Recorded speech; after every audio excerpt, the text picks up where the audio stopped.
Spring ball has come and gone. We've seen a little bit of the identities of what these SEC football teams in 2023 are going to be. And thus, we have seen a little bit about who the players that can separate themselves from the pack and be Heisman contenders are. Time to break it down here on Southeastern 14.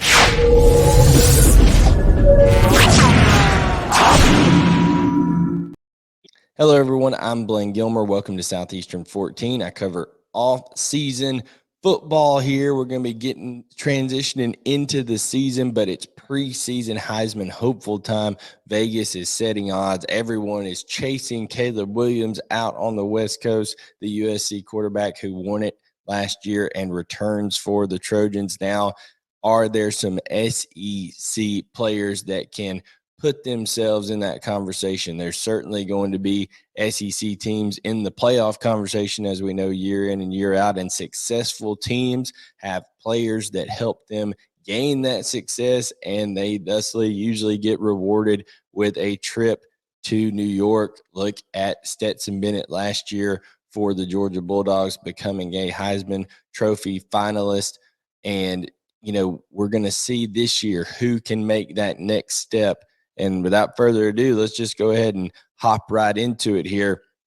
I think Jayden Daniels is a guy, maybe the number one guy that you have to look out for in the SEC. He's got the best odds right now you can find out there on Caesar Sportsbook, plus 1,600 the LSU quarterback is to win the Heisman Trophy in the 2023-2024 season. And the thing about Jayden Daniels is he was in year one of the system, was having to compete for the starting job last year. All of these things, still learning his way around in Baton Rouge, all of that last year. Everything was new.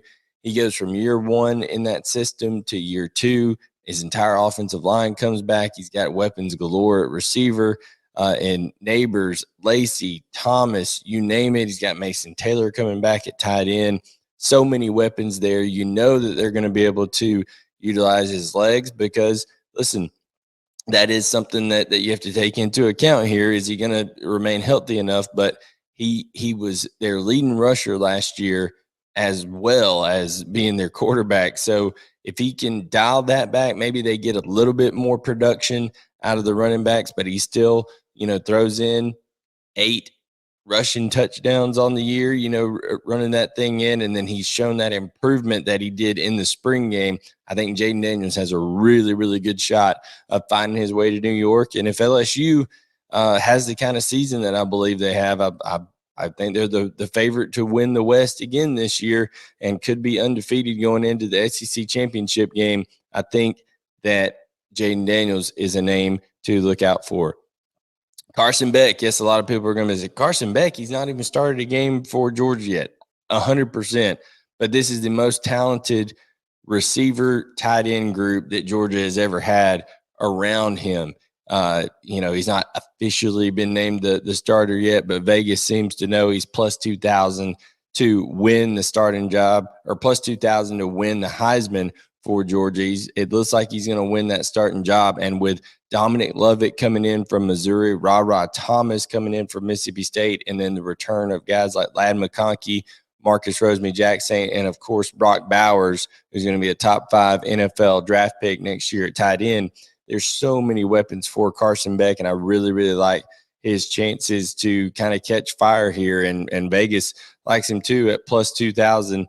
He's in the top 10 there of Heisman Trophy odds without even having started a game. A true testament to where Georgia's at right now. So look out for Carson Beck to have a big year this year.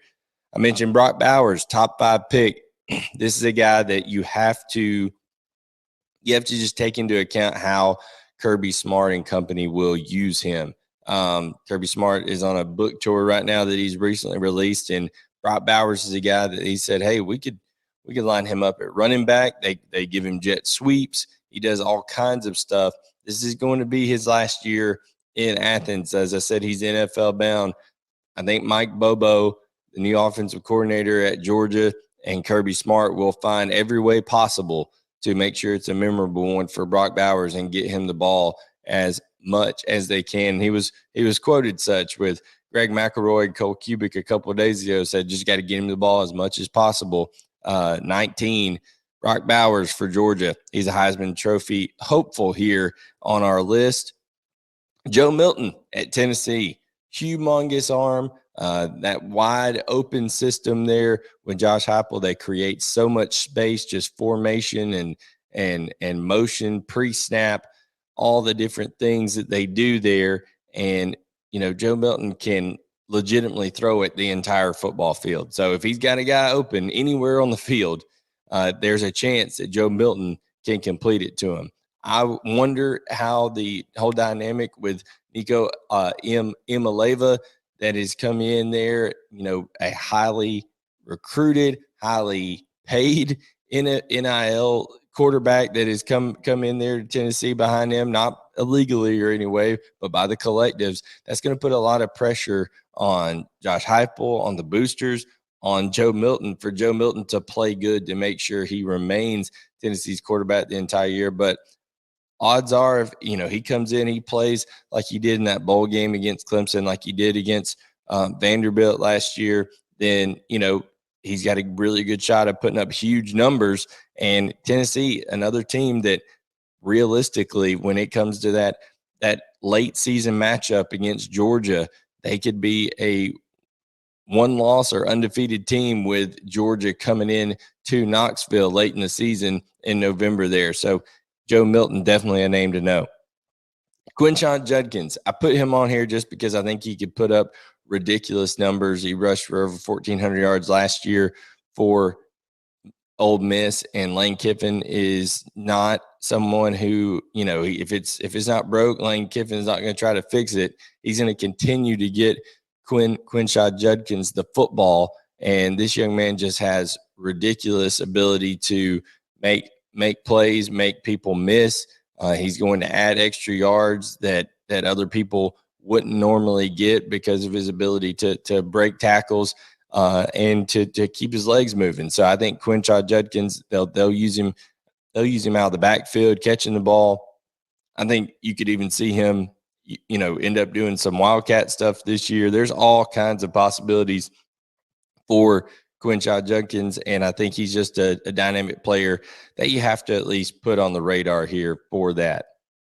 I put the Alabama logo here because whoever the Alabama quarterback ends up being, whether it's Tyler Buckner, whether it's Ty Simpson, or whether it's Jalen Milroe, even though, there's not an abundance of confidence in all three of them right now, I think you have to say, okay, one of these guys is going to be in the running because Alabama is going to be a really good team, and they have weapons at receiver that they're going to be able to distribute the ball to. So the question is, who wins that job, and do they take hold of that job? You have to be able to consider them. Devin Leary at Kentucky. If Kentucky has a really good year because they've got a very talented wide receiver core, Tavion Robinson, experienced slot guy, it was productive at Virginia Tech. Now he gets Liam Cohen's direction to kind of try to turn him into the next Wan'Dale Robinson there at Kentucky. So you got Tavion Robinson there. You also have Barian Brown, who's an absolute speed demon over there for the Kentucky Wildcats that I think, he can score anytime he touches the ball. So if Devin Leary, who I think is more accurate than Will Levis and will be a more fundamentally sound quarterback early on than Will Levis, and also will be protected better because they've improved the offensive line there, he's going to have a chance to get the ball to Barian Brown often, and that'll make quarterback stats look pretty good. And then, of course, Dane Key, I think, is really just a tremendous wide receiver for Kentucky. So he's also got Ray Davis there to turn around and hand the ball to. Jaton McClain is there to hand the ball to. So a lot of weapons. The improved offensive line. Can those transfers that came in, Tanner Bowles from Alabama came in to help fortify things. You had a big tackle over there from Northern Illinois that moved in. So can Kentucky fortify that offensive line? That's the biggest question for Devin Leary in Kentucky. KJ Jefferson, he does a little bit of everything for Arkansas and has throughout his career. He's a big guy. if he can stay healthy, he can have a really productive year, not only through the air, but with his legs. He's got to see who steps up target wise over there at wide receiver. They got some new faces in that room. I think Dan Enos is going to use KJ Jefferson really, really well. Of course, he has Rocket Sanders to kind of turn around and take the pressure off of him a little bit. But this is time for KJ Jefferson to really play his best in the biggest games for Arkansas, and I think you could see him take a step forward this year. Mentioned Tennessee earlier with Joe Milton. Let's say Joe Milton is having gangbusters type year. Something goes on. They end up changing quarterbacks. Well, it could be a situation where Squirrel White is already setting the woods on fire. And if that continues, he's a guy that you would have to look at being probably Tennessee's leading receiver and a guy that could be in the conversation. And number 10 on the list, Justice Haynes. We saw this freshman at Alabama come in. He looks like he's going to take over that running back position. And if Tommy Rees and Nick Saban get what they want and they really revert back to a more run-first type offense, this is the type of guy who he's just used to carrying the rock. He's had in high school games at Blessed Trinity when he was there before moving to Buford in Georgia. This is a guy who would carry the ball 35, 40 times in a football game. He has an NFL pedigree with Verron Haynes as his dad. So I'm telling you, Justice Haynes is a guy to look out for in terms of how successful he could be. It's more of a long shot with him, one, being a freshman, and two, being a running back, but he is that talented. I think he's worth mentioning as number 10 on the list here. And guys, that is our list of the top 10 Heisman Trophy hopefuls for the 2023 season. Leave your comments. Did we leave anybody out? Is there anybody that you think should be on there? Like, subscribe, turn on notifications, and we'll catch you here next time on Southeastern 14.